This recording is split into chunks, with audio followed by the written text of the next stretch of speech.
शुरुआत हो गई है रात की और समय हो गई है मैथ के बाद की। मैं सौरभ तिवारी आप सभी विद्यार्थियों का अपने YouTube channel BT knowledge world पर बहुत बहुत स्वागत करता हूं।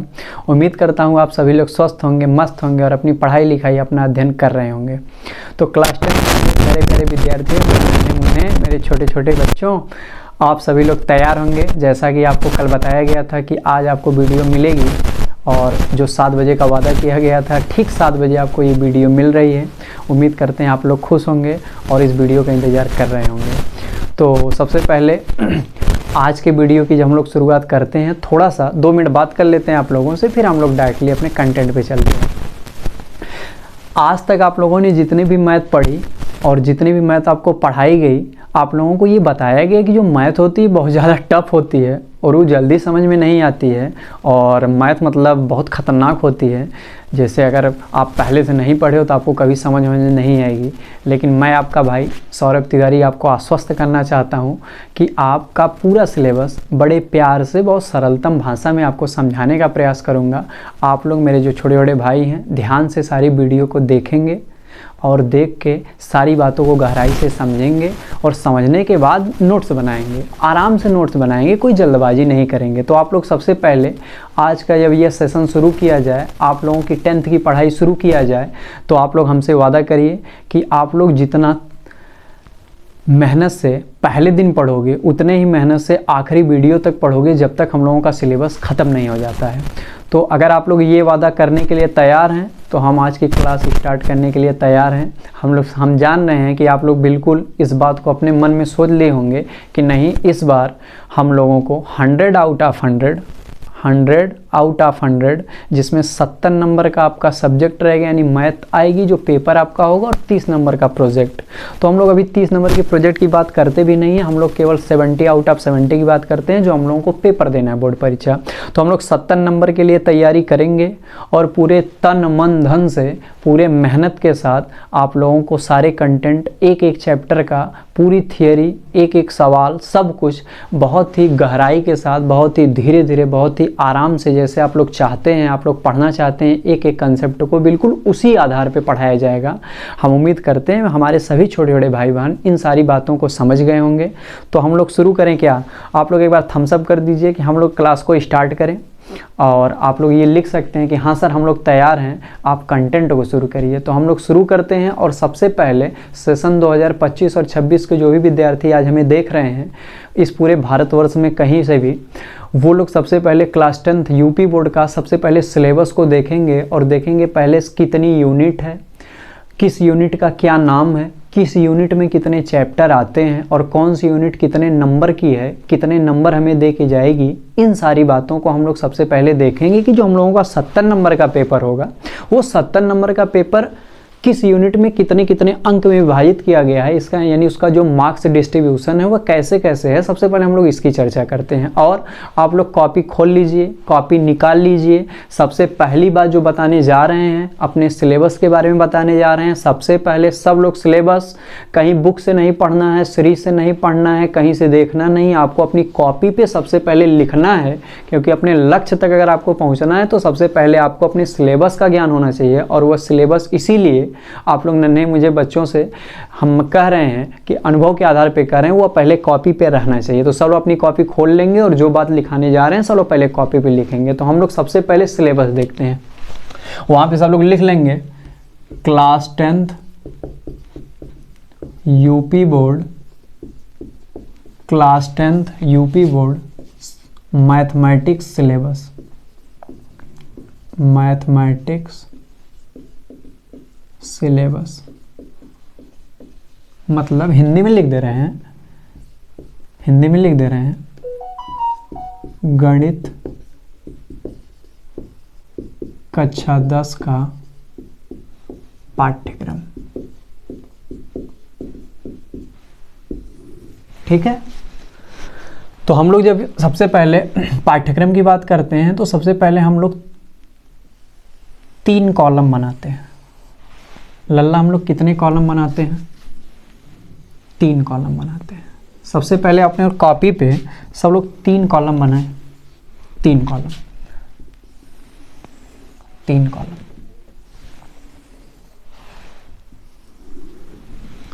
सबसे पहले वाले कॉलम में आप लोग लिखेंगे इकाई। इकाई को हम लोग इंग्लिश में लल्ला कहते हैं यूनिट। उसके बाद इकाई का नाम, इकाई का नाम इंग्लिश में इसको कहेंगे, आप लोग कॉपी पे ऐसे लिखेगा यूनिट नेम। तीसरे में लिखेगा अंक यानी मार्क, कितने मार्क्स का आएगा कौन सा, ठीक है। आप लोग इतना करने के बाद टोटल क्लास 10th में यूपी बोर्ड में 7 यूनिट है, मतलब 7 इकाई है। तो हम लोग सबसे पहले 7 कॉलम के लिए इस प्रकार से बना लेते हैं। यहाँ पे लिखते भी जा रहे हैं 1 2 3 4 5 6 7। फिर उसके बाद प्रोजेक्ट कार्य और सबसे लास्ट में कुल टोटल। ठीक है भैया, इतनी बातें सब लोग बना लिए। तो हम लोगों के टोटल क्लास 10th में 7 यूनिट में अपना मैथमेटिक्स पूरा पढ़ना है, पूरा गणित पढ़ना है। जो सबसे पहला यूनिट है, सबसे फर्स्ट यूनिट का नाम है नंबर सिस्टम। नंबर सिस्टम लला नंबर सिस्टम को हिंदी में कहते हैं संख्या पद्धति। संख्या पद्धति। तो 10th की जो सबसे पहली यूनिट है उसका नाम है नंबर सिस्टम, उसको हम लोग हिंदी में क्या कहते हैं, संख्या पद्धति। और इस नंबर सिस्टम के अंतर्गत हम लोगों को एक चैप्टर पढ़ना है। अभी हम लोग पहले इसके बारे में थोड़ा देख लेते हैं, अंक डिस्ट्रीब्यूशन कर लेते हैं, फिर हम बताएंगे किसके अंतर्गत कौन सा चैप्टर है। इस नंबर सिस्टम में हमें एक चैप्टर पढ़ना है और जो हमें अंक ये दे के जाएगी वो हमें टोटल 5 मार्क दे के जाएगी। यानी हमारा नंबर सिस्टम कितने नंबर का आएगा, 5 नंबर का आएगा। उसमें हम लोगों को वास्तविक संख्या पढ़ना है, उसके बारे में अभी हम बताते हैं, ठीक है। तो सब लोग इतना पहले लिख लेंगे कि यूनिट फर्स्ट नंबर सिस्टम संख्या पद्धति कितने अंक का आएगा बोर्ड परीक्षा में, 5 अंक का। जो हमारी दूसरी यूनिट है उसको हम लोग कहते हैं अलजेब्रा। अलजेब्रा अलजेब्रा को हिंदी में हम लोग कहते हैं बीज गणित। बीज गणित जो हमारी बीज गणित है लल्ला, वो बोर्ड परीक्षा में 18 मार्क की पूछी जाएगी, मतलब 18 अंक की पूछी जाएगी। तो इस प्रकार से यहाँ पे 18 अंक है। और बीज गणित के अंतर्गत हम लोगों को कितना चैप्टर पढ़ना है, बीज गणित के अंतर्गत हम लोगों को टोटल 4 चैप्टर पढ़ना है, 4 चैप्टर पढ़ना है। अभी हम बताएंगे कौन कौन सा चैप्टर क्या क्या नाम है। अभी पहले आप लोग मार्क डिस्ट्रीब्यूशन देख लीजिए। तो ये हो गई दूसरी यूनिट, इसका नाम इंग्लिश में अलजेब्रा, हिंदी में बीज गणित। और अंक क्या है, अंक कितने से आएगा, 18 नंबर का। जो तीसरी है उसको हम लोग कहते हैं coordinate geometry. Coordinate geometry, coordinate geometry. इसको हम लोग कहते हैं निर्देशांक ज्यामिति। निर्देशांक ज्यामिति। और ये कितने नंबर की पूछी जाती है, 5 नंबर की पूछी जाती है। बोर्ड परीक्षा में कितने नंबर की पूछी जाती है, 5 नंबर की। तो तीसरी यूनिट है कोऑर्डिनेट ज्योमेट्री, हिंदी में निर्देशांक ज्यामिति। बोर्ड परीक्षा में पूछी जाएगी कितने नंबर की, 5 नंबर की। उसके बाद हम लोग यूनिट 4 की बात करते हैं। यूनिट 4 को हम लोग कहते हैं ज्योमेट्री। ज्योमेट्री ये कोऑर्डिनेट ज्योमेट्री है। और यूनिट 4 वाली क्या है, ज्योमेट्री। ज्योमेट्री का मतलब क्या है, ज्यामिति। ज्यामिति ज्यामिति। और जो हमारी ज्यामिति है वो हमसे 10 नंबर की पूछी जाएगी। कितने नंबर की पूछी जाएगी, 10 नंबर की। इस ज्योमेट्री में 2 चैप्टर हैं, अभी हम आपको बताएंगे, एक ट्रायंगल है और एक सर्कल है, ठीक है। तो 4th यूनिट हो गई ज्योमेट्री, हिंदी में ज्यामिति, और बोर्ड परीक्षा में 10 नंबर की आएगी। आते हैं हम लोग 5th पे। जो हम लोगों का 5वां पढ़ना है, आप लोग ध्यान से यहाँ तक सारी बातें नोट कर लें। जो हम लोगों को 5th यूनिट पढ़नी है वो हमारी है ट्रिग्नोमेट्री। ट्रिग्नोमेट्री को हम लोग क्या कहते हैं, त्रिकोणमिति। त्रिकोणमिति।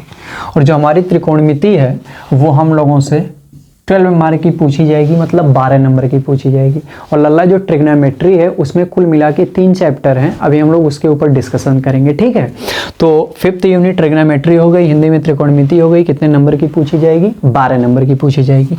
अब हम लोग आ जाते हैं 6th वाले पे, यानी किस वाली यूनिट पे, 6वीं वाली यूनिट पे। देखिए हमारी जो 6वीं वाली यूनिट है उस 6वीं वाली यूनिट में हम लोगों को मेंसुरेशन पढ़ना है। क्या पढ़ना है, मेंसुरेशन, मेंसुरेशन, मेंसुरेशन, मेंसुरेशन, हम लोग मेंसुरेशन पढ़ना है। और जो हमारा मेंसुरेशन हम लोगों से पूछा जाएगा वो मेंसुरेशन हम लोगों को 10 मार्क का पूछा जाएगा, मतलब 10 नंबर का पूछा जाएगा, ठीक ना। और जो यह मेंसुरेशन है वो हमारी किताब में जब आप जाएंगे तो वह कुछ मेंसुरेशन के अंतर्गत एक चैप्टर उसमें पढ़ना है, उसका नाम है पृष्ठीय क्षेत्रफल और आयतन। अभी हम अलग से बताएंगे, सरफेस एरिया एंड वॉल्यूम है, लेकिन उसको हम लोग मेंसुरेशन के नाम से जानते हैं, ठीक ना। कितने नंबर की पूछी जाएगी, 10 नंबर की पूछी जाएगी। तो ये 6th हो गया मेंसुरेशन, जिसमें हम लोग को सरफेस एरिया एंड वॉल्यूम पढ़ना है, 10 नंबर की पूछी जाएगी। अब सबसे लास्ट वाली यूनिट की बात करते हैं, यानी हम लोग किस की बात करते हैं, हम लोग 7वीं यूनिट यानी 7th यूनिट की बात करते हैं। और जो हमारी 7th यूनिट है उसमें हम लोगों को पढ़ना है statics, statics and probability, statics and probability यानी सांख्यिकी। स्टैटिक्स मीन्स क्या होता है हिंदी में, सांख्यिकी तथा, और प्रोबेबिलिटी मतलब क्या होता है, प्रायिकता। तो लल्ला हम लोगों को सबसे लास्ट वाली यूनिट में स्टैटिक्स के बारे में पढ़ना है, मतलब सांख्यिकी के बारे में पढ़ना है, और प्रोबेबिलिटी के बारे में पढ़ना है, मतलब प्रायिकता के बारे में पढ़ना है। और ये भी हमसे बोर्ड परीक्षा में 10 नंबर की पूछी जाती है। तो इस प्रकार से 7वीं स्टैटिक्स एंड प्रोबेबिलिटी, सांख्यिकी और प्रायिकता बोर्ड परीक्षा में 10 नंबर की आएगी। तो ये 7 यूनिट हो गई, सभी यूनिट का नाम हो गया हिंदी में और इंग्लिश में, और बोर्ड परीक्षा में कितने कितने नंबर की, कितने कितने मार्क्स की पूछी जाएगी, हम आपको डिटेल में सारी बातें बता दिए। अब प्रोजेक्ट कार्य जो होता है, अब ये जितना अभी यहाँ तक आप देख रहे हैं, यहाँ तक जब आप इसको काउंट करेंगे, यहाँ पे देखिए 5 और 18 मिलके 23 हो गया, 23 में 5 जोड़ेंगे 28 हो गया, 28 में 10 जोड़ेंगे 38 हो गया, 38 में हम लोग 12 जोड़ेंगे तो हमारा 50 हो गया, 50 10 60 हो गया, और 60 और 10 कितना हो गया, 70 हो गया। यानी चैप्टर जितना हम लोगों को पढ़ने हैं, यानी जो हम लोगों का कंटेंट पूरा है वह 70 नंबर का है, जो 7 यूनिट में बटा हुआ है, और इतने हम लोगों को यूनिट में पढ़ने हैं। और 30 नंबर का आप लोग जानते हैं 10th में जो प्रोजेक्ट होता है उसके नंबर होते हैं, उसमें आपको प्रोजेक्ट बनाने होते हैं। प्रोजेक्ट क्या क्या होता है, कैसे कैसे होता है, उसका हम कोई एक वीडियो बना देंगे, उसके माध्यम से आपको समझ में आएगा कि प्रोजेक्ट कार्य क्या करने होंगे। वो थोड़ा आगे चल के हम उसको बता देंगे, उसके बारे में सेपरेट वीडियो उसको बना देंगे कि प्रोजेक्ट कार्य में करना क्या होता है मैथमेटिक्स के, ठीक है।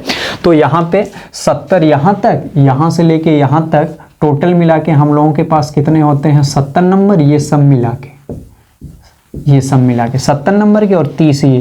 तो जब हम लोग टोटल सम करते हैं तो कितना हो जाता है, 100। तो इस प्रकार से ये पूरे क्लास 10th मैथमेटिक्स का आपका सिलेबस है। 70 मार्क्स का आपका रिटन वाला, जिसमें आपको परीक्षा देनी है, जो आपकी बोर्ड परीक्षा होगी, और 30 नंबर का प्रोजेक्ट, कुल मिला के 100 नंबर। तो हम लोगों को जो टारगेट करना है लल्ला, 70/70 का टारगेट करना है, 70/70 का टारगेट करना है। वैसे 70 थोड़ा जो होता है बहुत खतरनाक चीज़ होती है, 70 रुपीज़ में बहुत खतरनाक चीज़ें मिलती हैं, ये आप लोग भी समझ रहे होंगे। लेकिन कोई बात नहीं, हम लोगों को वहाँ पे दिमाग नहीं लगाना, हम लोग दिमाग अपने स्टडी पे लगाना है, सही बात कि नहीं। तो 70 मार्क के लिए हम लोगों को पूरे साल मेहनत करनी है, जोरदार तरीके से पढ़ाई करनी है, और अपने सपनों के लिए, अपने माता पिता के सपनों के लिए, सारे सपनों को पूरा करना है। तो अपने सिलेबस को कंप्लीट करना पड़ेगा। हम आप लोगों का सिलेबस मतलब बोर्ड परीक्षा के बहुत पहले समाप्त करने का कोशिश करेंगे, जिससे आप लोगों के पास प्रैक्टिस ही प्रैक्टिस, प्रैक्टिस ही प्रैक्टिस, प्रैक्टिस ही प्रैक्टिस। समझ में आई बात। तो प्रैक्टिस का भरपूर समय रहेगा। तो हम लोग शुरू करते हैं मार्क डिस्ट्रीब्यूशन तक, तो आपको समझ में आ गया।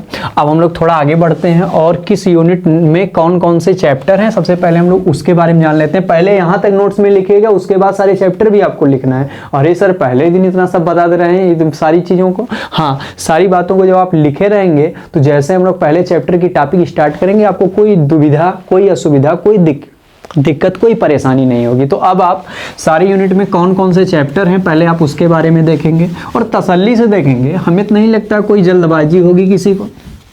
आराम से, धीरे धीरे, हमारे पास पर्याप्त समय है परीक्षा तक। आप लोगों की ये बोर्ड परीक्षा होगी, बहुत सारे अभी समय है, इसीलिए आप ध्यान से पहले सारी बातों को कॉपी पे नोट करेंगे।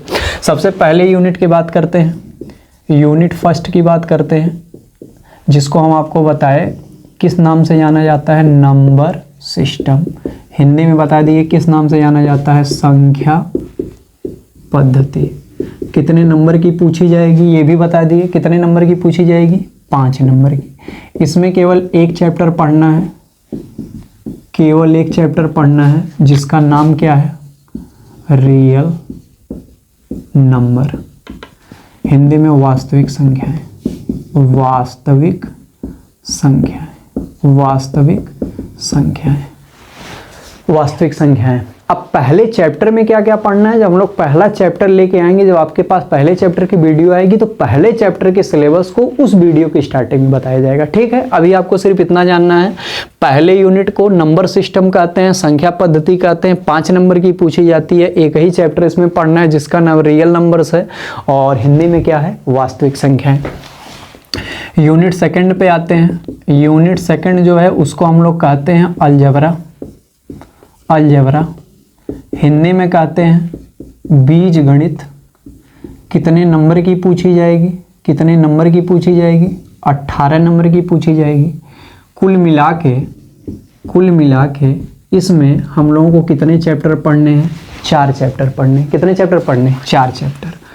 पहला चैप्टर कौन सा है, पहला चैप्टर कौन सा है, बहुपद, जिसके कुछ पोर्शन सेशन 2024-25 में कट गए थे यूपी बोर्ड से, लेकिन हम लोग सारे पढ़ेंगे क्योंकि भविष्य में जितनी भी परीक्षाएं होंगी उसमें सब आना है। तो क्या कट गया क्या नहीं कट गया, इसके बारे में बहुत ज़्यादा सोचने की ज़रूरत नहीं है। आप सब पढ़ लीजिए, जब बोर्ड परीक्षा में आएगा तो आपको सब आता रहेगा, तो कोई समस्या नहीं रहेगी। बाकी जब इस बार के सेशन का यूपी बोर्ड द्वारा जब निर्धारित सिलेबस आएगा तो उसको हम बता देंगे कि इस बार में क्या परिवर्तन है क्या नहीं। अभी हम ये मान के चलेंगे कि हमको बहुत कुछ पढ़ना है, सारा कुछ पढ़ना है। ठीक है, तो बहुपद सबसे पहले पढ़ना है, सबसे पहले बहुपद पढ़ना है। बहुपद को हम लोग क्या कहते हैं, पॉलिनोमियल्स। पॉलिनोमियल्स, बहुपद, बहुपद। सब लोग कॉपी में नोट करते जाएंगे। दूसरा हम लोगों को क्या पढ़ना है, linear equation pair of 2 variables. Hindi में 2 चर वाले रैखिक समीकरण युग्म। 2 चर वाले रैखिक समीकरण युग्म। तीसरा कौन सा पढ़ना है, तीसरा कौन सा पढ़ना है, तीसरा है हम लोगों का द्विघात समीकरण, यानी quadratic equation. Quadratic equation Hindi में द्विघात समीकरण, द्विघात समीकरण। चौथा हम लोगों को कौन सा पढ़ना है, अर्थमेटिक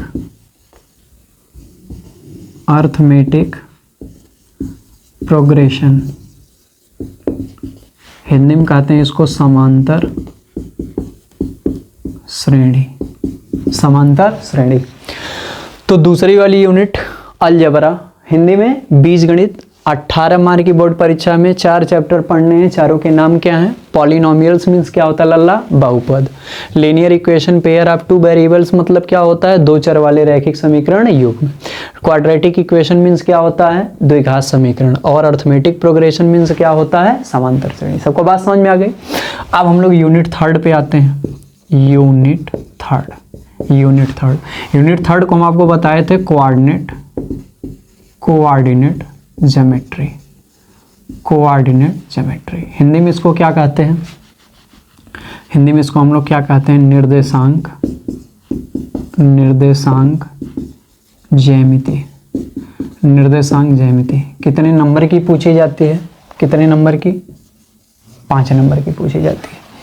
कितने चैप्टर इसमें शामिल हैं, कितने चैप्टर इसमें शामिल हैं, केवल एक चैप्टर पढ़ना है। यानी हम लोगों को जितने भी 2D से संबंधित यानी द्विविमीय संबंधित ज्यामिति है, 2 डायमेंशन ज्योमेट्री है, जिसमें हम लोगों को 2 बिंदुओं के बीच की दूरी यानी नॉर्मल बातें, जिसमें हम लोगों को 2 बिंदुओं के बीच की दूरी के बारे में पढ़ना है। एरिया ऑफ ट्रायंगल निकालना सीखना है, और हम लोगों को संरेख कैसे सिद्ध करना है इसके बारे में इसका सीखना है। हम लोगों को सेक्शन फार्मूला सीखना है जिसमें इंटरनल डिवीजन, एक्सटर्नल डिवीजन सीखना, अंत विभाजन, बाह्य विभाजन और मिड पॉइंट क्या होता है इसके बारे में सीखना है, और कुछ ज्योमेट्रिकल फिगर हैं उसको किस प्रकार प्रूव किया जाता है उसके बारे में सीखना है, और कुछ एप्लीकेशन सीखने हैं। तो मतलब एक ही चैप्टर है, 2D ज्योमेट्री जितनी होती है, जितना भी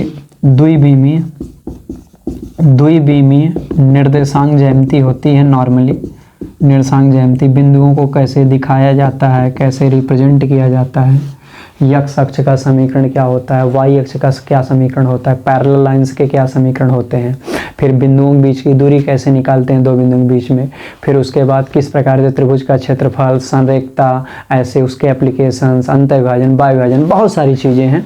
लेकिन एक ही चैप्टर में पढ़ना है, टोटल 2 डायमेंशनल ज्योमेट्री पढ़ना है, किसके अंतर्गत, कोऑर्डिनेट ज्योमेट्री के अंतर्गत, ठीक है। और ये कितने नंबर की आएगी, 5 नंबर की, एक चैप्टर पढ़ना है। तो आपको हम कौन कौन सी यूनिट अभी तक बता दिए, इसमें क्या क्या पढ़ना है, पहली यूनिट, दूसरी यूनिट और कौन सी, तीसरी यूनिट।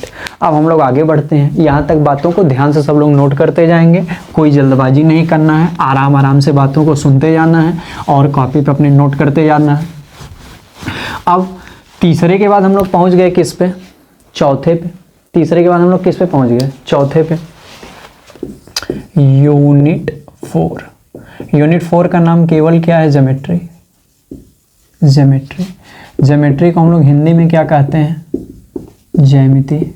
ज्यामिति, इसमें अपने को टोटल कितने नंबर का पूछा जाएगा बोर्ड परीक्षा में, टोटल हम लोगों को इसमें पूछा जाएगा 10 नंबर का। और कितने चैप्टर इसमें पढ़ने हैं, कितने चैप्टर इसमें पढ़ने हैं, 2 चैप्टर, और दोनों चैप्टर बहुत अच्छे हैं। ज्योमेट्री क्लास 10th की बेस है और वो दोनों चैप्टर मोस्ट इम्पॉर्टेंट हैं। आप लोगों को बहुत मन से बहुत धीरे धीरे के कंसेप्ट को बताया जाएगा, क्योंकि इसमें हम लोगों को पहला चैप्टर जो पढ़ना है वो ट्रायंगल पढ़ना है। ट्रायंगल पढ़ना है। जब हम लोग ट्रायंगल पढ़ेंगे तो इसका मतलब हिंदी में क्या होता है, त्रिभुज होता है। त्रिभुज होता है, उसमें हम लोग बीपीटी पढ़ना है, बेसिक प्रोपोर्शनलिटी थ्योरम पढ़ना, आधारभूत प्रमेय पढ़ना है जिसको हम लोग थेल्स की थ्योरम भी कहते हैं। थेल्स के द्वारा बहुत सारे उनके अनुप्रयोग पढ़ने हैं। थेल्स ने जितने प्रमेय दिए, फिर उस प्रमेय का जो व्युत्क्रम है उसके आधार पे कुछ जो रिजल्ट दिए, किस प्रकार से हम लोग सिमिलरिटी दिखाते हैं, किस प्रकार से सिमिलरिटी प्रूव करते हैं, उसका कैसे अनुप्रयोग होता है, बहुत सारी चीज़ें हैं। जब आएगा तो आपको एक एक बात तसल्ली से बहुत आराम से बताया जाएगा। और दूसरा हम लोगों को सर्कल पढ़ना है। सर्कल जिसको हम लोग क्या कहते हैं, वृत्त। सबसे पहले सर्कल के इंट्रोडक्शन से शुरू करना है कि सर्कल का इंट्रोडक्शन क्या है, फिर सर्कल के ऊपर किस तरह से हम लोग टेंजेंट ड्रॉ कर सकते हैं, सेकंड ड्रॉ कर सकते हैं, कैसे उसके कितनी सेकंड उसकी हो सकती हैं, कैसे टेंजेंट कितनी हो सकती हैं, क्या क्या उसकी क्राइटेरिया है, उसके आधार पे कौन सा फार्मूला लगा के हम लोग सवाल लगा सकते हैं, उसके एप्लीकेशन कैसे आते हैं। ज्योमेट्रिकल है तो बहुत सारे प्रूफ्स भी हैं, बहुत सारे नियम भी हैं, बहुत सारे सिद्धांत भी हैं। सारी बातों को हम लोग सर्कल में बहुत अच्छे से कवर करना है, ठीक है। तो ये हो गया 4th यूनिट के बारे में। अब उसके बाद हम लोग यूनिट 5 की बात करते हैं। लल्ला, यूनिट 5 की बात करते हैं। यूनिट 5 अपनी कौन सी है, ध्यान से लोग सुनेंगे। यूनिट 5 जो अपनी है वो ट्रिग्नोमेट्री है। मोस्ट इम्पॉर्टेंट 11-12 के लिए मोस्ट इम्पॉर्टेंट यूनिट है ट्रिग्नोमेट्री, जिसको हम लोग क्या कहते हैं, त्रिकोणमिति कहते हैं। क्या कहते हैं, त्रिकोणमिति। और जो त्रिकोणमिति वो अच्छे खासे नंबर में पूछी जाती है, तो कोई इसको हल्के में नहीं लेगा, बहुत इंपॉर्टेंट चीज़ है। और तो टोटल 12 नंबर की पूछी जाएगी।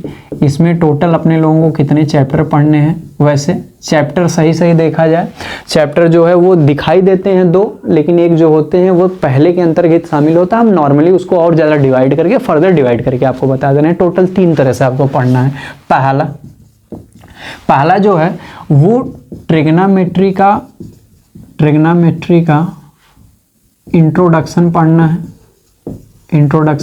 है एंड उसी में सिंपल फैक्ट्स पढ़ने हैं।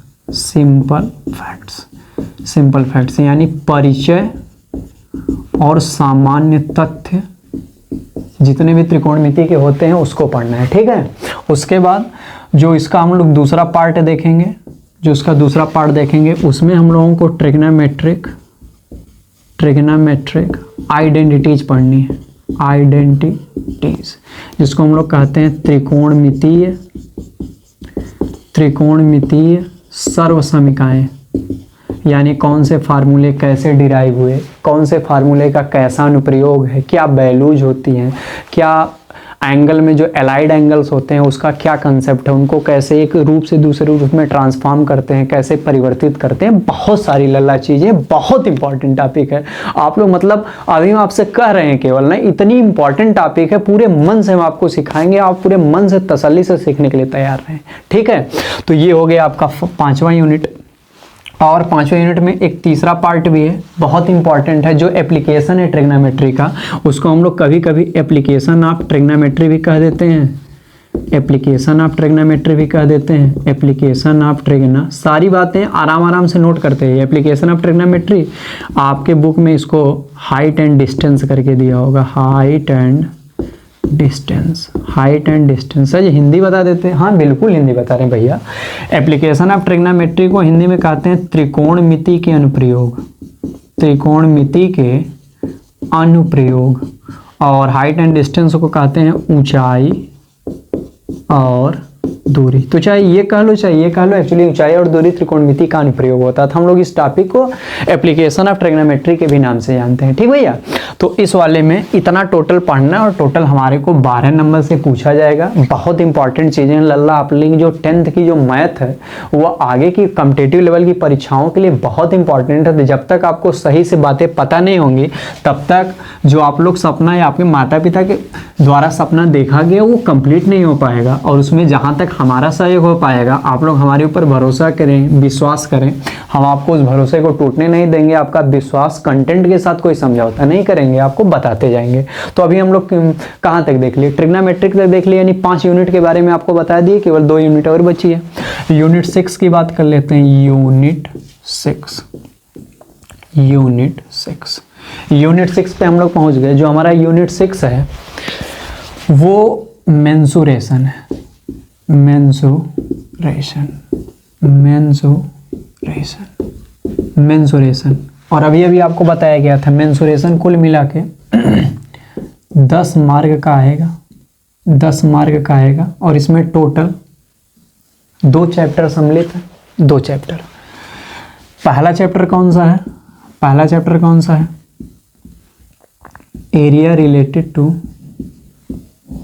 एरिया रिलेटेड टू सर्कल, वृत्तों से संबंधित, वृत्तों से संबंधित क्षेत्रफल।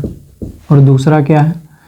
पृष्ठीय क्षेत्रफल और आयतन, यानी surface area, surface area and volume. पृष्ठीय क्षेत्रफल और आयतन, पृष्ठीय क्षेत्रफल और आयतन। सबको बात समझ में आ गई?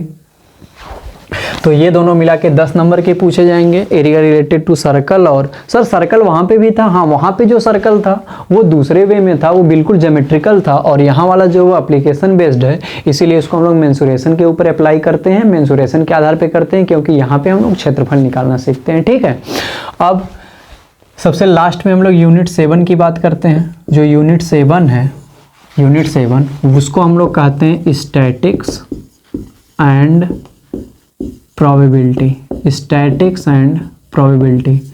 इसको हम लोग हिंदी में कहते हैं सांख्यिकी और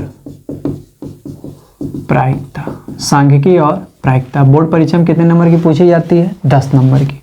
इसके अंतर्गत कितने शामिल हैं? चैप्टर 2 अभी आपको दिखाई भी दे रहा है। पहला हम लोगों को सांख्यिकी पढ़ना है, सांख्यिकी जिसको हम लोग कहते हैं स्टैटिक्स। और दूसरा हम लोगों को पढ़ना है प्रायिकता, जिसको हम लोग क्या कहते हैं? Probability, probability. लला सांख्यिकी में हम लोग क्या पढ़ना होता है? वही मीन, मॉड, मीडियन। समझ पा रहे हैं सब लोगों को? हम लोगों को माध्य पढ़ना है, माध्यिका के बारे में पढ़ना है, बहुलक के बारे में पढ़ना है। उसके बहुत सारे टाइप हैं, कौन सा टाइप कब आएगा तो कैसे कर देंगे, कौन सा टाइप कब आएगा कैसे कर देंगे। लेकिन कैसे कर देंगे उसके लिए आप जान ही रहे हैं, वीडियो से जुड़े रहेंगे, लगातार देखते रहेंगे। बहुत इंपॉर्टेंट, बहुत अच्छा कंसेप्ट है। और इसमें माध्य, माध्यिका, बहुलक में बहुत सारे संबंध है, उसका आपस में कन्वर्जन है, उसके भी एप्लीकेशन है। मतलब कुल मिला के 10th की मैथ लल्ला ना बहुत इंपॉर्टेंट है।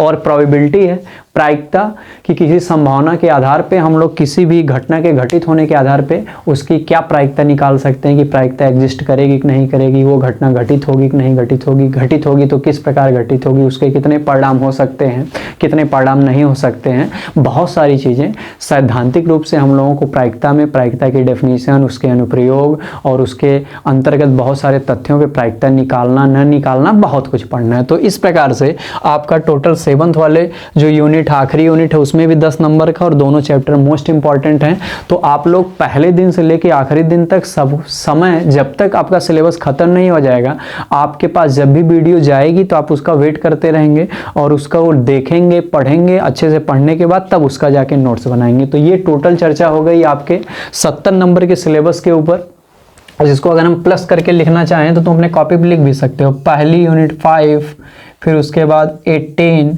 फिर उसके बाद 5, फिर उसके बाद 10, फिर उसके बाद 12, फिर उसके बाद 10, फिर उसके बाद 10, सबको ऐड कर लो 13 और यहाँ 28, 38, 50, 60, 70, टोटल कितना हो गया लल्ला 70।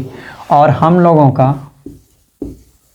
लोगों का टारगेट भी क्या है 70। तो बताइए ये दोनों कब अचीव होगा, अचीव कब होगा जब 70 आउट ऑफ कितना आएगा 70। सब लोगों को अपना गोल, अपना टारगेट, अपनी सारी बातें पता चल गई कि नहीं। हम लोगों को 70 नंबर के लिए मेहनत करना है और जब तक हम लोगों का सिलेबस ख़त्म नहीं हो जाता है तब तक हम लोग मेहनत करते रहेंगे और मेहनत के साथ कोई कंप्रोमाइज़ नहीं करेंगे। तो आपको सारा डिस्कशन समझ में आ गया होगा। हम लोग अब आगे बढ़ते हैं। सारी बातें आप लोगों को डिटेल में अच्छे से समझा दी गई, बता दी गई। अब कोई बीच में डिस्टर्ब नहीं होगा, ना उसको कोई दिक्कत होगी कि हमको क्या पढ़ना है, कैसे पढ़ना है, सारी बातें आपको समझा दी गई। तो वीडियो ऐसे लंबा तो हो रहा है लेकिन हम सोच रहे हैं कि आज आपको कुछ थोड़ा बहुत सिखा के चलें, थोड़ा बहुत बता दें जिससे हम लोगों की स्टार्टिंग कम से कम हो जाए। सही बात कि नहीं। अब तो सबसे पहले हम लोग शुरू करते हैं हैशटैग। सर ये क्या है हैशटैग? हम लोग शुरू करते हैं यार, हम लोग शुरू करते हैं अपनी जर्नी को किसके साथ, नंबर सिस्टम के साथ। नंबर सिस्टम के साथ हिंदी में सर जी इसको क्या ही कहते हैं आप बता ही चुके, संख्या पद्धति, संख्या पद्धति। और यूनिट कौन सी है अभी तो बताए, यूनिट कौन सी है, फर्स्ट। और ये यूनिट फर्स्ट में क्यों डाला गया है, क्योंकि ये बेसिक्स ऑफ मैथमेटिक्स को या फंडामेंटल ऑफ मैथमेटिक्स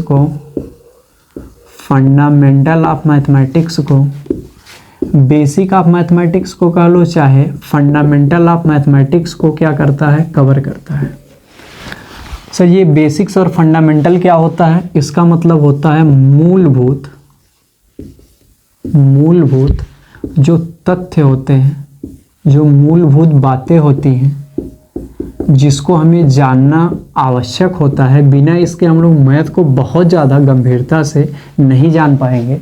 इसीलिए हम लोगों को सबसे पहले इनके ऊपर चर्चा करना आवश्यक है, क्योंकि गणित की जब शुरुआत हुई लल्ला तो इन्हीं बातों के साथ हुई। अच्छा बताइए आप लोग मैथमेटिक्स की शुरुआत कब की? जब आप लोग बहुत छोटे थे तो आपके जो दादा दादी रहते थे वो आपको कहानियाँ सुनाते थे। बहुत छोटे जब सब लोग होते हैं और थोड़ा कहानी सुनने लायक होते हैं तो सब लोगों को कहानियाँ सुनाई जाती हैं। और जब एक कहानी ख़त्म हो जाती है तो हम लोग नहीं कहते हैं दादी एक कहानी थोड़ा और सुना दीजिए, एक कहानी थोड़ा और सुना दीजिए। तो सबसे पहले बताइए मैथ आपके जीवन में कहाँ से आया? वहाँ से आया जहाँ से आप लोग दादी जी से कहते थे एक कहानी थोड़ा दादी जी और सुना दीजिए। वो जो आप लोग कहते थे वंस मोर एक बार और, वहाँ से समझ आइए आप काउंटिंग करते थे। हम लोग एक सुन के लिए अब एक और सुनना चाहते हैं। तो बताइए वहाँ से मैथ स्टार्ट हुई कि नहीं? फिर कभी कभी जब पापा आपको थोड़ा और बड़े हुए, जब आपको थोड़ा सा गिनती का सही ज्ञान हो गया, संख्या का सही ज्ञान हो गया, तो आप लोगों को पापा 100 की नोट दे देते थे और 100 की नोट आप लोग पाए, समझो आप लोग ने बहुत बड़े आदमी बन गए। सही नहीं? और पापा बता देते थे ये 100 रुपये का नोट लेके जाइएगा, इतना इतना आपको ये सामान लेना है।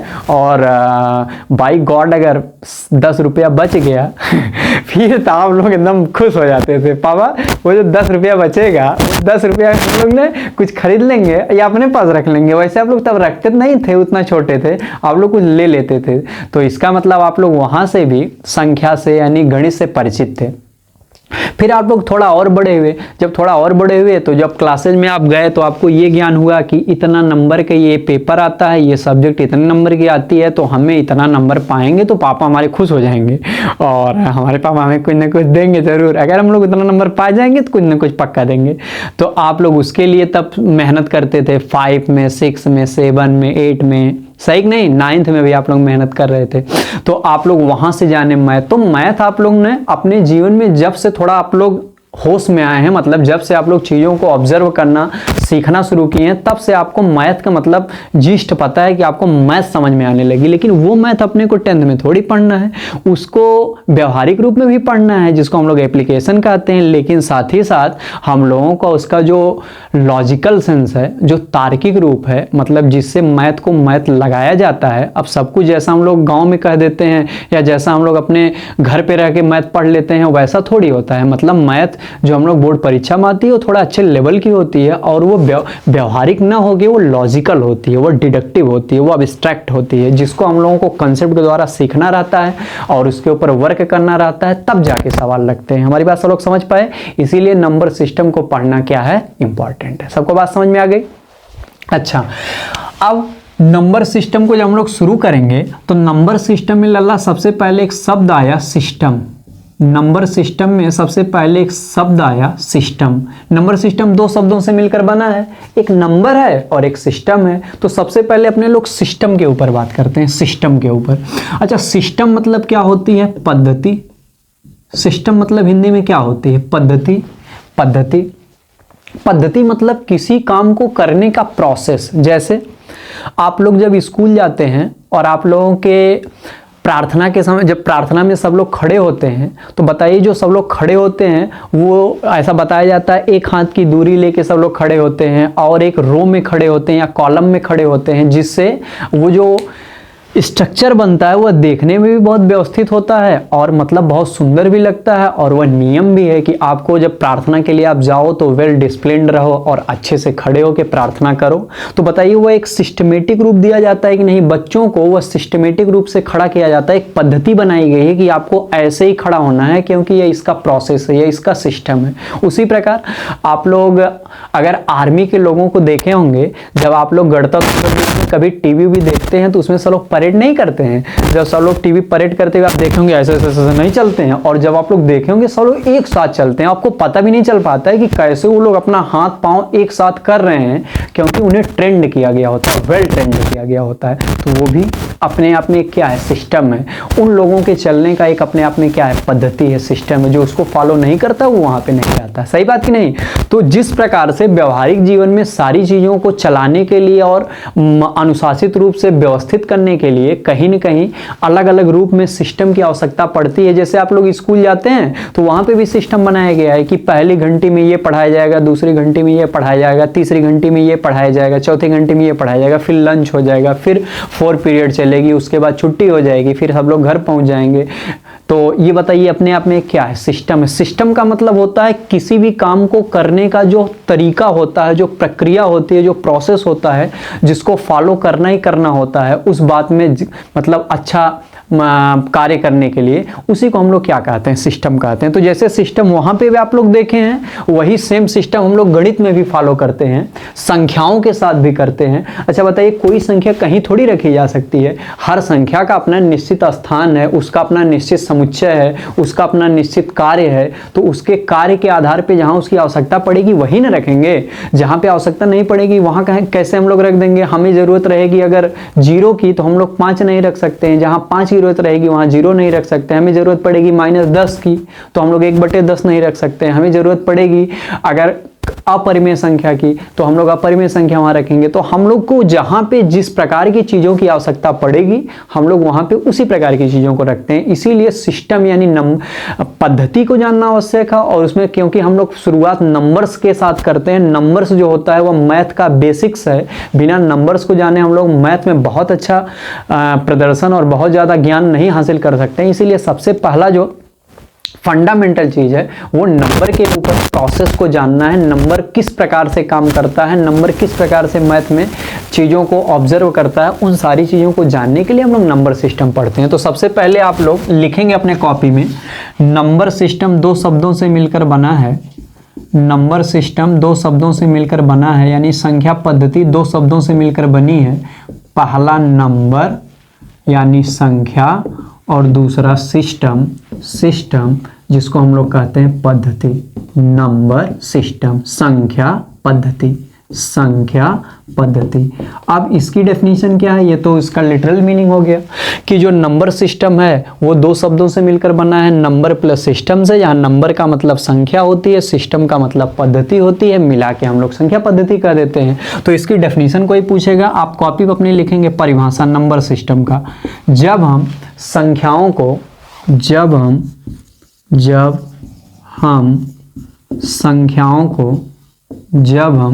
संख्याओं को उनकी प्रकृति के आधार पर जब हम संख्याओं को उनकी प्रकृति के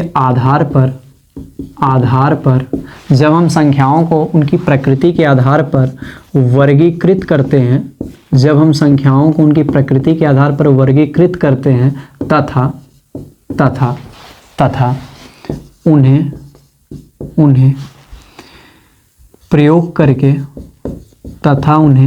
प्रयोग करके अपने नए परिणाम प्राप्त करते हैं तो इस प्रकार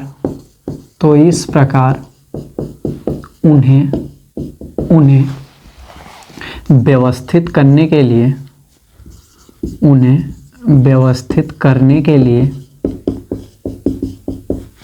कार्य करने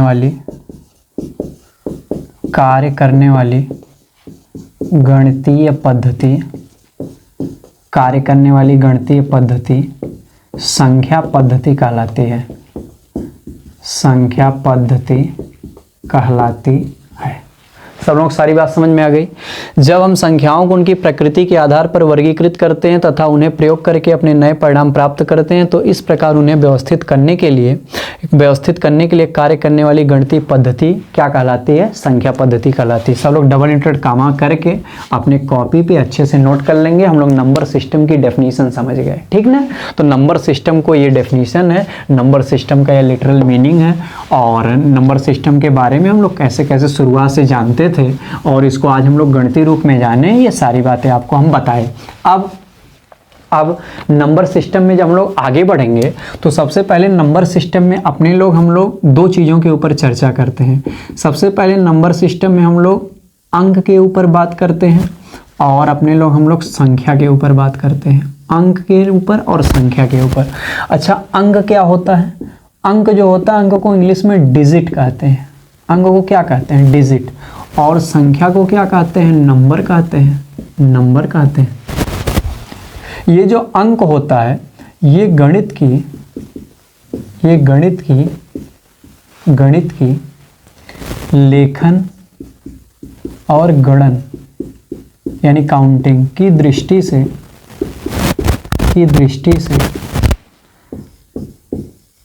सबसे छोटी इकाई है, सबसे छोटी इकाई है। यानी जो डिजिट्स होते हैं वह मैथमेटिक्स में राइटिंग यानी लिखने के आधार पे और काउंटिंग के आधार पे, इन दोनों के आधार पे सबसे स्मॉलेस्ट जो यूनिट होते हैं। समझ पाए कि नहीं? और जो तो आपसे कोई पूछेगा डिजिट किसे कहते हैं तो आप बताइएगा। गणित की जो सबसे लेखन की और गणन की सबसे सूक्ष्मतम इकाई होती है, सबसे अल्पतम इकाई होती है, उसको हम लोग अंक के नाम से जानते हैं। सबको बात समझ में आई? और अगली बात क्या लिखेंगे इसके बारे में, जो अंक होता है वह एकल संख्या के रूप में जाना जाता है। एकल संख्या के रूप में जाना जाता है। अच्छा, एकल संख्या सिर्फ किसको कहते हैं? अंकों को कहते हैं। एकल संख्या मतलब उस डिजिट में आप देखोगे तो एक एक का प्रयोग किया गया है, इसको इसीलिए एकल संख्या के नाम से जानते हैं। आप कहोगे सर ये संख्या तो अभी इधर आएगी, हाँ, वो जो संख्या होती है वह 2 अंकों की और 2 अंकों से अधिक के लिए होती है, ठीक ना। लेकिन जो आपका डिजिट होता है वह एकात्मक संख्या के रूप में जाना जाता है, एकल संख्या के रूप में जाना जाता है, सही। और अच्छा, अंक का प्रयोग क्या है? अंक का यूज क्या है? अंक का यूज क्या है? अंक का प्रयोग क्या है? लल्ला, अंक का प्रयोग हम लोग संख्याओं का निर्माण करने में करते हैं, संख्याओं का निर्माण करने में करते हैं, निर्माण करने में करते हैं। अंक का प्रयोग हम संख्याओं का निर्माण करने में करते हैं। अंक का प्रयोग हम संख्याओं का निर्माण करने में करते हैं। सर जी कैसी संख्याओं का निर्माण करने में करते हैं? क्योंकि यह एकल संख्या के रूप में मैथ में वर्गीकृत किया गया है, इसीलिए हम लोग जब इसके मदद से संख्याओं का निर्माण करेंगे तो हमेशा द्विअंकीय संख्याएं होंगी या ग्रेटर देन द्विअंकीय होंगी। कैसी कैसी होंगी? या तो द्विअंकी होंगी या ग्रेटर देन द्विअंकी होंगी, यानी या तो वह 2 अंकों की संख्या का निर्माण करेगा या 2 से बड़े अंकों की संख्याओं का निर्माण करेगा। सबको बात समझ में आई? तो डिजिट क्या है? अंक क्या है? गणित की लेखन और गणन की दृष्टि से सबसे छोटी इकाई है। अंक को एकल संख्या के रूप में मैथ में वर्गीकृत किया गया है। इसका प्रयोग हम संख्याओं का निर्माण करने में करते हैं। और कैसी संख्याओं का निर्माण करते हैं? या तो संख्याएं 2 अंकों की रहेंगी या 2 से ज्यादा अंकों की रहेंगी। सबको बात समझ में आई? उसमें हम लोग डिजिट्स का प्रयोग करेंगे, ठीक है। अच्छा, अब गणित में अंकों की संख्या कितनी है? गणित में अंकों की संख्या 0 से लेके अगर 9 तक देखा जाए, 0, 1, 2, 3, 4, 5, 6, 7, 8, 9, तो आप पाएंगे कि 1 से लेकर 9 तक 9 अंक और 1 0 मिला के गणित में कुल अंकों की संख्या कितनी होती है? 10 अंक होते हैं। कुल कितने अंक होते हैं? 10 अंक होते हैं। कुल कितने अंक होते हैं? 10 अंक होते हैं। कुल कितने अंक होते हैं? 10 अंक होते हैं। कहाँ से शुरू होते हैं? 0 से। कहाँ तक काउंट किए जाते हैं? 9 तक। तो 0 से लेकर 9 तक में कुल मिला के कई अंक हो गए? 10 अंक हो गए। तो ये बात हो गई अंक की, डिजिट्स की। सबको बात समझ में आ गई? अब हम लोग अगर नंबर्स की बात करें, तो नंबर्स के बारे में, यानी नंबर के बारे में आप क्या कहोगे? जो नंबर होते हैं संख्याएं अंकों की सहायता से बनाई जाती हैं या निर्माण की जाती है। बनाई जाती हैं या निर्माण की जाती है।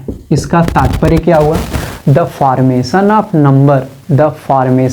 Number is doing with the help of या is done with the help of digits. यानी नंबर का जो निर्माण होता है, उसका जो निर्माण किया जाता है वह किसकी सहायता से किया जाता है? अंकों की सहायता से किया जाता है, ठीक ना। तो जो संख्याएं होती हैं, संख्याओं के बारे में अगर हम लोग बात करें तो वास्तव में संख्याएं तब बनती हैं जब उसमें कम से कम 2 अंकों का प्रयोग किया गया हो। कम से कम 2 अंकों का प्रयोग किया गया हो। इस बात को आप फिर ध्यान से सुनिए। जो डिजिट्स होते हैं उनको मैथमेटिक्स में एकल संख्या के रूप में वर्गीकृत किया गया है। और अगर सबसे पहले नॉर्मली संख्या की वास्तविक में बात करें तो वह एक संख्या बनने के लिए कम से कम कितने अंकों का प्रयोग किया गया होना चाहिए? 2 अंकों का प्रयोग किया गया होना चाहिए।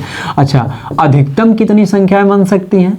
अधिकतम संख्या का ज्ञान नहीं है अपने पास। अधिकतम संख्या कहाँ तक जा सकती है इसका ज्ञान नहीं अपने पास, क्योंकि आप एक डिजिट बढ़ा दोगे, आप एक डिजिट और आगे कर दोगे तो आपका जो नंबर है वो बढ़ता जाएगा, आपकी संख्या जो है वो बढ़ती जाएगी। क्यों? अगर हम आपसे कह दें, आप सोचिए, सपोज करिए हम आपसे कहें दुनिया की सबसे बड़ी संख्या 1 लाख है। आप कहोगे सर ये 1 लाख है, अच्छा हम लोग उसमें 1 जोड़ दें तो कितना हो जाएगा? 1,01,000 हो जाएगा। तो बताओ अगली संख्या प्राप्त हो गई कि नहीं? फिर अगर हम कह दें, सपोज करो सबसे बड़ी संख्या 1 करोड़ है, आप कहोगे सर ये हम उसमें भी 1 ऐड कर दें। अब बताओ कितना हो गई? 1 करोड़ 1 हो गई। अच्छा, तो इसका मतलब ये भी नहीं हो सकता। इसी तरह हम कह दें हमारा सबसे बड़ी संख्या 1 अरब है, 1 खरब है, 1 शंख है, 1 नील है, 1 पदम है, ऐसे बहुत सारी चीज़ें हम कुछ भी बोल दें तो आप कहोगे सर जी आप जितना भी बोलेंगे हम उसमें 1 ऐड कर देंगे, और जैसे ही हम उस संख्या में 1 ऐड कर देंगे वो उसकी अगली संख्या दे देगा। सही बात कि नहीं?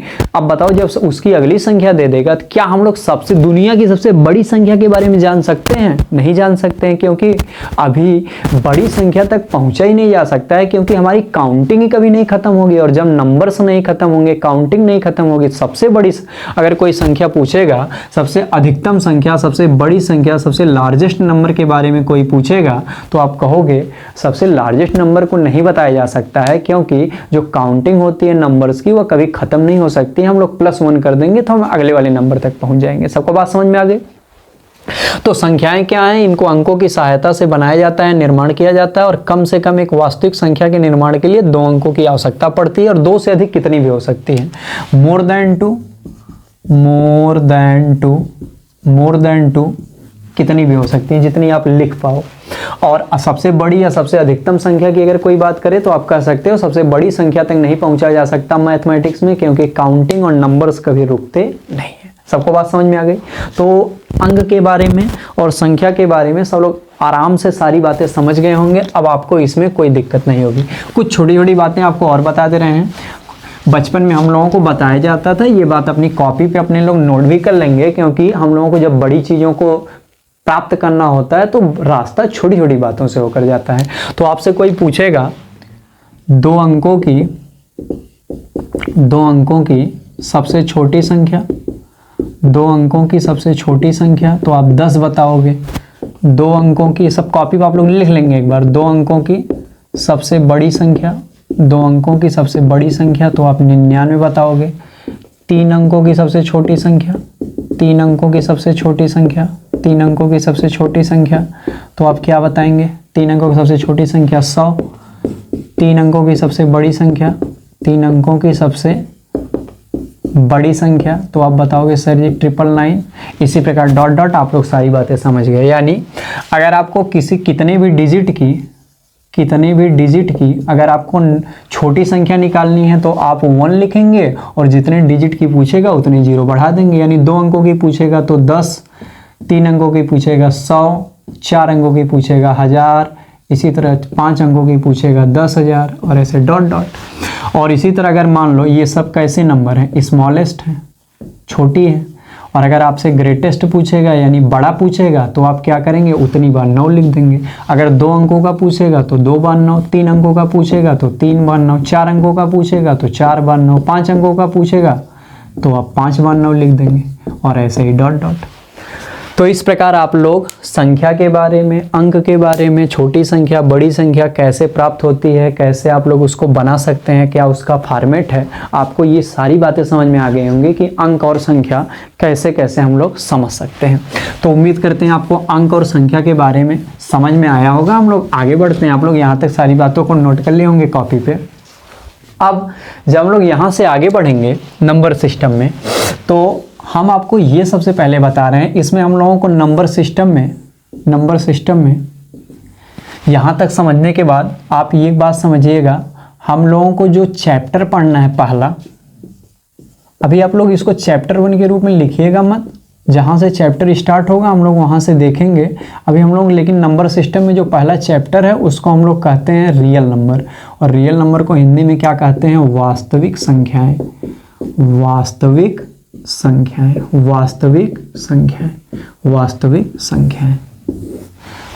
संख्याएं, ठीक है। अब अगर हम लोग वास्तविक संख्या के ऊपर आए, उसके पहले हम लोगों को नंबर के बारे में और डिजिट के बारे में जानना आवश्यक था, तो हम लोग उसके बारे में अब सीख चुके हैं, ठीक है भैया। अब हम लोग ना रियल नंबर के ऊपर बात करते हैं, वास्तविक संख्या के ऊपर बात करते हैं। तो हम सबसे पहले एक आपको डायग्राम बना के दिखा रहे हैं।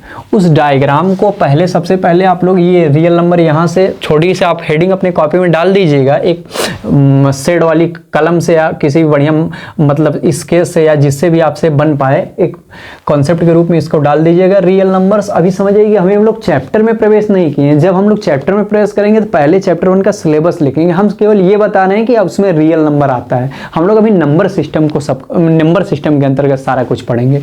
तो हम लोग रियल नंबर के ऊपर अब चर्चा करते हैं। अंक और संख्या जानने के बाद हम एक आपको डायग्राम छोटा सा बनवा रहे हैं। पहले सब अपने कॉपी बनाएंगे उसको। सबसे पहले आप देखिए, आपसे कोई पूछे जो रियल नंबर है, यानी जिसको हम लोग क्या कह रहे हैं, वास्तविक संख्या कह रहे हैं, वास्तविक संख्या कह रहे हैं, आप सबसे पहले वास्तविक संख्या की डेफिनीशन बता दीजिए। सबसे पहले वास्तविक संख्या की क्या बता दीजिए, डेफिनीशन। डेफिनीशन मतलब क्या, परिभाषा। तो लल्ला सबसे पहले आप रियल नंबर की डेफिनीशन को जानिए। रियल नंबर को हम लोग दो प्रकार से डिफाइन कर सकते हैं। कितने प्रकार से, दो प्रकार से। तो आप अपने कॉपी में ऐसे लिखिएगा, परिभाषा संख्या 1 यानी डेफिनीशन नंबर 1, और फिर हम लोग अभी देखेंगे डेफिनीशन नंबर 2। तो डेफिनीशन नंबर 1 क्या है, आप लोग उसको इन्वर्टेड कॉमा में लिखिएगा। गणित में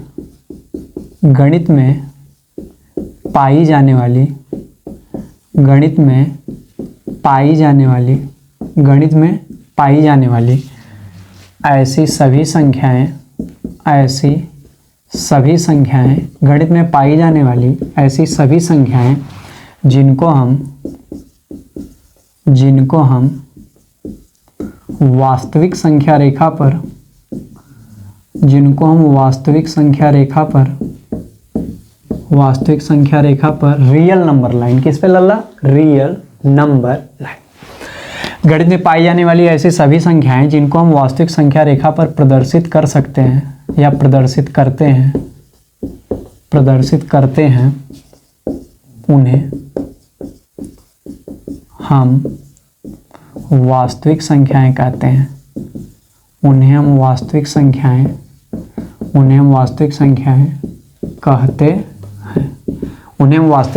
कहते हैं। तो पहली डेफिनेशन हो गई कि गणित में पाई जाने वाली कोई भी ऐसी संख्या जिनको हम वास्तविक संख्या रेखा रियल नंबर लाइन पर रिप्रेजेंट करते हैं, उसको हम लोग वास्तविक संख्या यानी रियल नंबर के नाम से लल्ला जानते हैं। सबको बात समझ में आई। अगली बात, तो ये पहली बात हो गई। डेफिनेशन नंबर 2 आप क्या लिखेंगे इसकी, डेफिनेशन नंबर 2 ये लिखेंगे कि आप लोग परिमेय संख्या और अपरिमेय संख्या, परिमेय संख्या और अपरिमेय संख्या मतलब रेशनल नंबर और इरेशनल नंबर, रेशनल नंबर और इरेशनल नंबर, परिमेय संख्या और अपरिमेय संख्या को सम्मिलित रूप से वास्तविक संख्या के नाम से जाना जाता है। क्या लिखेंगे हम लोग डेफिनेशन, परिमेय संख्या और अपरिमेय संख्या को हम सम्मिलित रूप से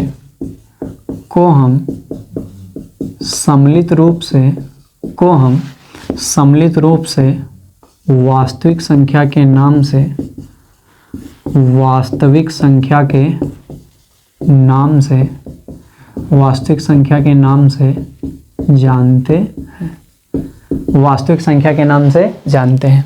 तो दूसरी डेफिनेशन हो गई जिसमें रेशनल नंबर भी शामिल होते हैं और इरेशनल नंबर भी शामिल होते हैं, उसको हम लोग क्या कहते हैं, वास्तविक संख्या कहते हैं। तो ये सबसे पहले तो डेफिनेशन हो गई। अब दोनों बातें सब लोग नोट कर लिए होंगे। अब हम लोग थोड़ा सा आगे बढ़ते हैं। जब हम लोग थोड़ा सा आगे बढ़ेंगे तो देखें सब लोग ध्यान से। अब इस रियल नंबर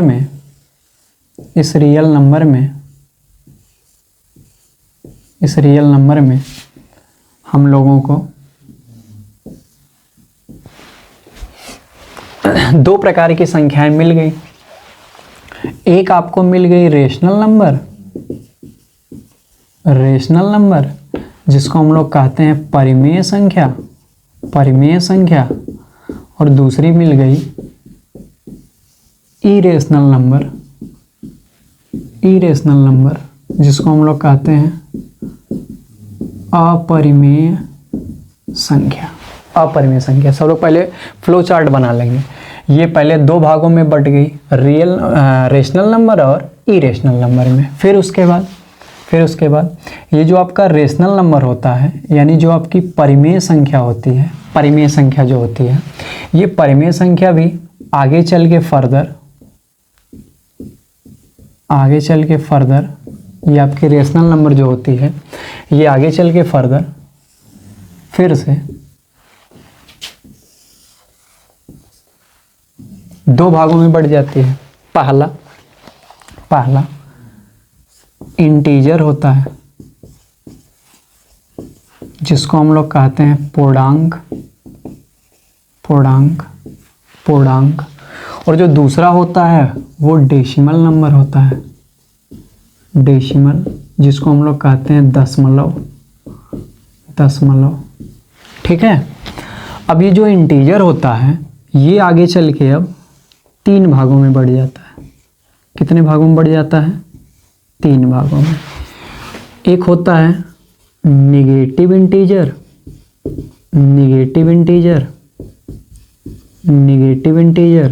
हिंदी में ऋणात्मक पूर्णांक। दूसरा होता है न्यूट्रल, या डायरेक्ट इसको हम लोग कह देते हैं जीरो इंटीजर, यानी शून्य पूर्णांक। और लल्ला तीसरा होता है जिसको हम लोग कहते हैं पॉजिटिव इंटीजर, जिसको हम लोग कहते हैं धनात्मक पूर्णांक। अब ये इधर अगर हम लोग देखते हैं, ये डेसिमल वाला, जो डेसिमल वाला होता है, डेसिमल पहले 2 भागों में विभक्त होता है। पहले वाले को हम लोग कहते हैं टर्मिनेटिंग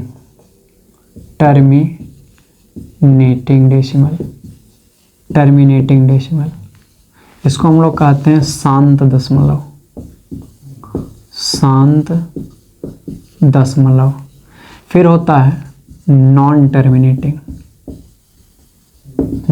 टर्मिनेटिंग।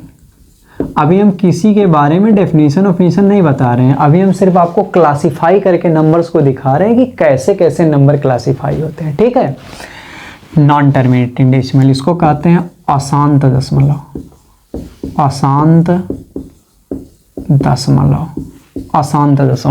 अब ये जो नॉन टर्मिनेटिंग डेसिमल होता है ये भी आगे चल के 2 भागों में बढ़ जाता है। ये टर्मिनेटिंग वाला अब नहीं बढ़ता है, ये टर्मिनेट हो जाता है। हम लोग पढ़ेंगे जब आप समझेंगे। अभी पर आप देखिए, डेसिमल 2 पार्ट में पहले बढ़ता है। टर्मिनेटिंग डेसिमल जिसको शांत दशमलव कहते हैं, फिर नॉन टर्मिनेटिंग डेसिमल जिसको अशांत दशमलव कहते हैं। शांत वाला अब नहीं किसी में बढ़ता है फर्दर, वो वैसे ही रहता है, लेकिन जो नॉन टर्मिनेटिंग होता है वो फिर आगे चल के 2 पार्ट में बढ़ जाता है, जिसमें से पहले पार्ट को हम लोग कहते हैं रिकरिंग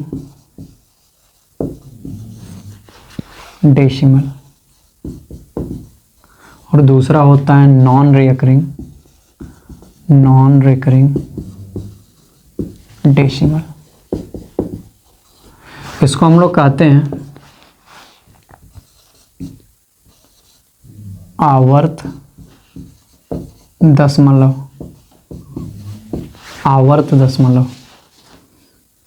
और इसको हम लोग कहते हैं अनावर्त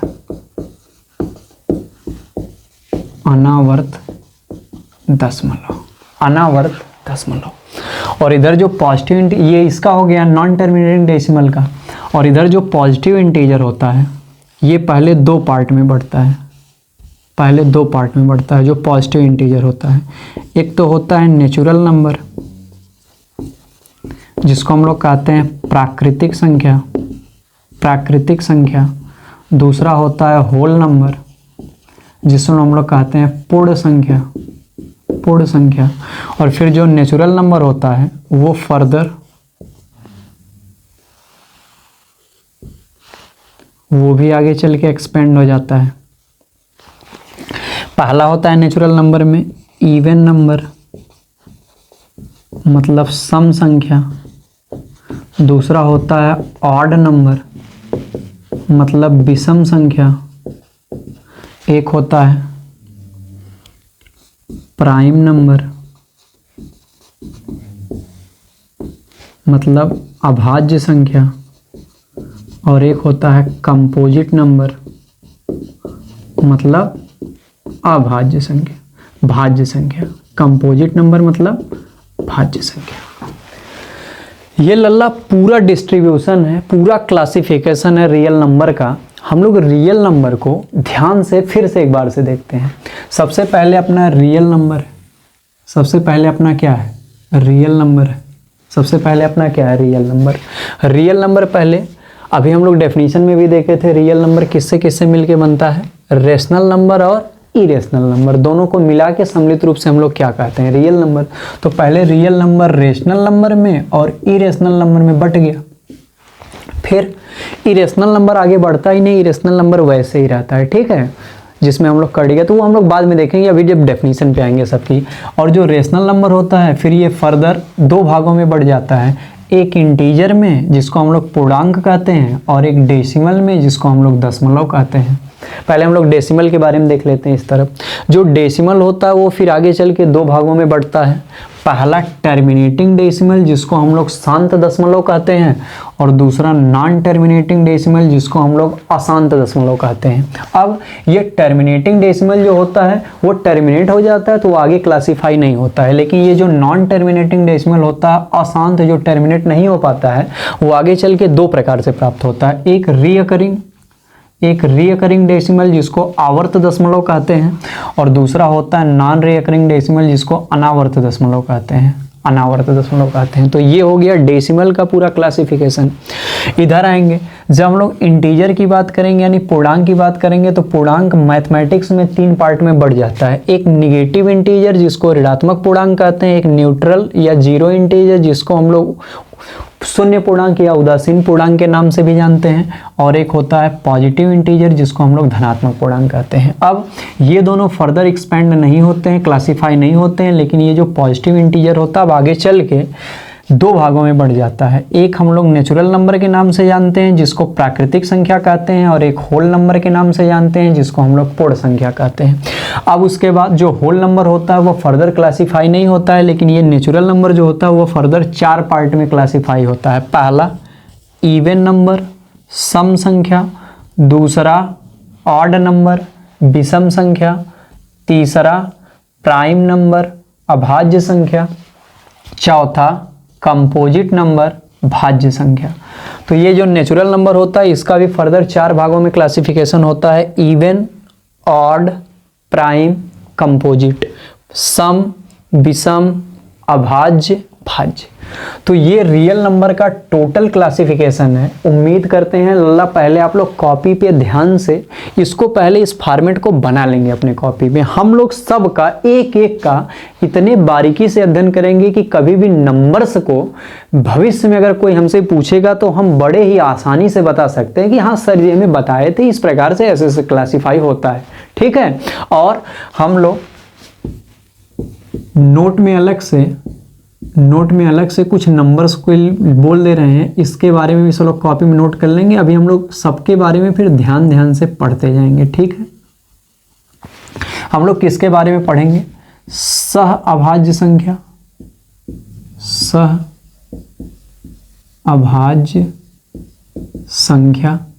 जिसको हम लोग कहते हैं को प्राइम नंबर, इसके बारे में हम लोग अलग से पढ़ेंगे। और युग्म अभाज्य संख्या या युग्म को ही कभी कभी जुड़वा अभाज्य संख्या भी कहते हैं, इंग्लिश में कहते हैं ट्विन प्राइम नंबर। जुड़वा अभाज्य संख्या किसके बारे में हम लोग पढ़ेंगे, जुड़वा अभाज्य संख्या। सभाज्य संख्या को प्राइम नंबर, जुड़वा यानी युग्म अभाज्य संख्या ट्विन प्राइम नंबर, हम लोग इसके बारे में पढ़ेंगे। तो ये सारी बातें भी सब लोग कॉपी में अलग से कहीं नोट में लिख लेंगे कि दो नंबर को अलग से हम लोग पढ़ेंगे, सभाज्य संख्या को और जुड़वा या युग्म अभाज्य संख्या के बारे में। तो हम लोग इसके बारे में पढ़ेंगे। और हम लोग एक तीसरी संख्या के बारे में पढ़ेंगे जिसको हम लोग संपूर्ण संख्या कहते हैं। संपूर्ण संख्या इंग्लिश में परफेक्ट नंबर। तो हम लोग अलग से इनके बारे में भी पढ़ेंगे, सभाज्य संख्या यानी को प्राइम नंबर, और युग्म या जुड़वाभाज्य संख्या ट्विन प्राइम नंबर, और संपूर्ण संख्या यानी परफेक्ट नंबर। तो ये टोटल क्लासिफिकेशन हो गया। इतने नंबर्स के बारे में हम लोग लल्ला पढ़ेंगे। आप लोग पहले इनको कॉपी पे नोट कर लेंगे अच्छे से, और हम उम्मीद करते हैं सब लोग नोट कर लिए होंगे।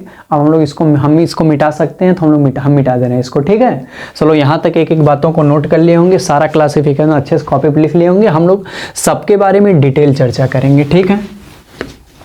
और ये तो अपने सिलेबस के अंतर्गत जितने नंबर्स हैं उनको हम लोग ध्यान से समझ लिए कि इतने नंबर्स के बारे में पढ़ना है। आपने कंसेप्ट वाली कॉपी में, यानी जहाँ पे आप बना रहे हैं वहाँ पे अलग से स्पेसिफिक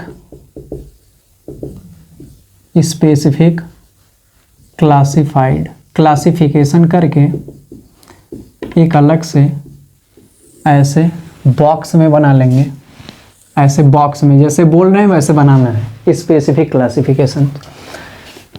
सबसे ऊपर लिखना नंबर यानी संख्या। नंबर को दो भागों में पहले क्लासिफाई करना।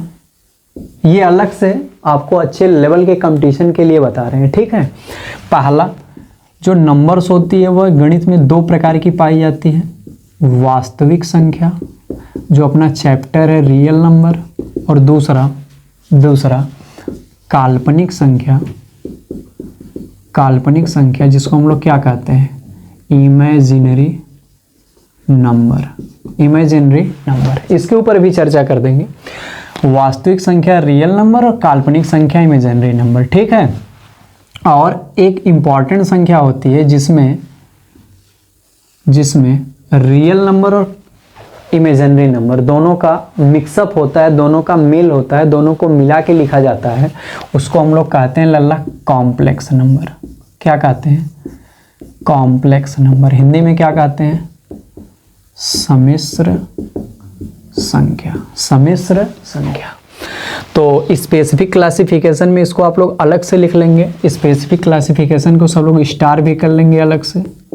इसमें हम लोगों को नंबर्स को बांटना है पहले वास्तविक संख्या और काल्पनिक संख्या में, यानी रियल नंबर और इमेजिनरी नंबर में। और इन दोनों को मिला के, यानी रियल नंबर को और इमेजिनरी नंबर को जब मिला के लिख दिया जाता है तो उससे एक नए नंबर की उत्पत्ति होती है जिसको हम लोग क्या कहते हैं? कॉम्प्लेक्स नंबर कहते हैं, ठीक है। इसके बारे में हम थोड़ा सा बस बता दे रहे हैं, फिर उसके बाद हम लोग एक एक नंबर के बारे में पढ़ेंगे। तो वास्तविक संख्या के बारे में तो आपको बता ही दिए। ऐसी सभी संख्याएं जिसको हम लोग वास्तविक संख्या रेखा पे प्रदर्शित कर सकते हैं उसको हम लोग क्या कहते हैं? वास्तविक संख्या कहते हैं। और वास्तविक संख्या परिमेय संख्या और अपरिमेय संख्या के मिलाने से या उनको सम्मिलित रूप से बनती है, ठीक है।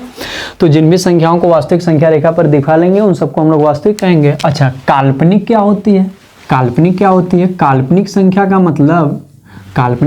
मतलब अच्छा बताइए, आप लोगों को अगर धनात्मक संख्या करड़ी के अंदर यानी रूट के अंदर दिया जाए, जैसे करड़ी में 16, करड़ी में 36, करड़ी में 49, तो आप लोग इसका मूल बता सकते हैं। इसका 4, इसका 6 और इसका 7। इसी प्रकार करड़ी में 25 का पूछेगा कोई 5। मान लो अगर करड़ी में 26 का पूछ लिया तो आपको एग्जैक्ट तुरंत तो नहीं बता पाओगे, लेकिन जब उसका वर्गमूल आप लोग भाग विधि द्वारा निकालोगे तो 5 पॉइंट समथिंग आएगा, लेकिन आप निकाल लोगे बड़े आराम से। पॉइंट में आएगा लेकिन निकाल लोगे। तो ये सारे जो रूट के अंदर वैल्यू दी गई हैं, क्योंकि हम लोग इसका आसानी से वैल्यू निकाल ले रहे हैं तो उसको हम लोग वास्तविक के अंतर्गत काउंट करते हैं। कोई ज़रूरी नहीं स्क्वायर रूट ही हो, क्यूब रूट भी हो सकता है, फोर्थ रूट भी हो सकता है, फिफ्थ रूट भी हो सकता है, मतलब कोई भी रूट हो सकता है। तो अगर अंदर पॉजिटिव नंबर लिखे गए हैं रूट के अंदर, चाहे कोई सा भी रूट हो, लेकिन अगर अंदर पॉजिटिव नंबर लिखे गए हैं तो हम उसका जो वैल्यू प्राप्त करते हैं, चाहे ऐसे इंटीजर में प्राप्त कर लेते हैं, चाहे पॉइंट्स में प्राप्त कर लेते हैं, भले से पॉइंट्स में आएगा लेकिन रियल रहेगा, क्योंकि पॉजिटिव नंबर का जो रूट है उसको हम लोग पॉजिटिव में ही निकाल सकते हैं। तो इस कंडीशन में जब रहेगा तो हम लोग उसको वास्तविक में काउंट कर लेंगे, ठीक है। लेकिन अगर रूट के अंदर निगेटिव कभी आ जाए, आपसे कोई कह दे स्क्वायर रूट -4 की वैल्यू बताओ, स्क्वायर रूट -9 की वैल्यू बताओ, स्क्वायर रूट -16 की वैल्यू बताओ, तो आप कहोगे सर अभी तक तो हम लोग जितना भी अपने जीवन में पढ़े हैं सब में अंदर तो पॉजिटिव नंबर आते हैं, लेकिन ये पहली बार निगेटिव आ गया। अच्छा, हम निगेटिव क्यों अंदर लिख रहे हैं? क्योंकि हम लोगों को काल्पनिक संख्या का अध्ययन करना है ना। तो काल्पनिक नंबर कब बनते हैं? जब रूट के अंदर अगर ऋणात्मक संख्याएं लिख दी जाए, मतलब माइनस अंदर लिख दिया जाए, तो वो जो संख्याओं के मूल आते हैं, वो मूल जो आते हैं वो काल्पनिक आते हैं। इसीलिए ऐसी संख्याओं को हम लोग काल्पनिक संख्या के नाम से जानते हैं। सबको बात समझ में आई? यानी the numbers the numbers which has imaginary roots that numbers are called imaginary number. यानी ऐसी कोई भी संख्या जिसके काल्पनिक मूल होते हैं, काल्पनिक मान होते हैं, या उसकी जब हम लोग वैल्यू निकालते हैं तो वह आयोटा के साथ आती है, आई के साथ आती है, उसको हम लोग काल्पनिक संख्या कहते हैं। जैसे यहाँ पे करड़ी में -4 है, इसको हम लोग लिख सकते हैं पहले अंदर करड़ी में -1 गुणे 4। ध्यान समझिएगा, करड़ी में -1 गुणे 4। अब इसको हम लोग जब अलग अलग करेंगे तो हो जाएगा करड़ी में -1 और गुणे करड़ी में 4। ये कैसे हो गया, हम लोग 9th में पढ़े थे। अगर दो नंबर करड़ी में ए बी के रूप में लिखे होते हैं तो उसको हम लोग करड़ी में ए गुणे करड़ी में बी के रूप में लिख सकते हैं। तो देखो यहाँ पे करड़ी में -1 और करड़ी में 4 है, इसी तरह ए गुणे बी के रूप में या ए इंटू बी के रूप में, तो इसको हम लोग अलग अलग करड़ी में लिख सकते हैं, करड़ी में इंटू करड़ी में बी के रूप में ऐसे लिख देंगे। अब आपको यहाँ से बहुत इंपॉर्टेंट बात समझनी है। आइलर नामक एक गणितज्ञ थे। किस नाम के? आइलर नाम के। आइलर नामक गणितज्ञ ने बताया सबसे पहले कि अगर कोई भी ऋणात्मक संख्याएं हैं जिसका हमें मूल निकालना हो तो करड़ी में -1 से उन्होंने सबसे पहले अपने कंसेप्ट की शुरुआत की और उन्होंने बताया कि करड़ी में -1 को हम लोग आई लिख सकते हैं। करड़ी -1 को क्या लिख सकते हैं? आई। तो यहाँ पे हम लोग आई लिख देंगे और गुणे 4 का वर्गमूल तो अपने को पता होता है 2, तो इसका अगर हम लोग रूट निकालेंगे तो हमें 2i प्राप्त होगा। जहाँ आई क्या है लल्ला? आइलर महोदय ने बताया आई का मतलब होता था वो जहाँ के रहने वाले थे, जिस देश के, उस देश में आई के मतलब होता था आयोटा। आई का मीन्स क्या होता था? आयोटा। और आयोटा को जब हम लोग अपने इंग्लिश लैंग्वेज में कन्वर्ट किए, जिस लैंग्वेज में हम लोग पढ़ते हैं, अमेरिकन जो हम लोग पढ़ते हैं, उसमें इसका मतलब होता है इमेजिनरी। क्या होता है लल्ला? इमेजिनरी।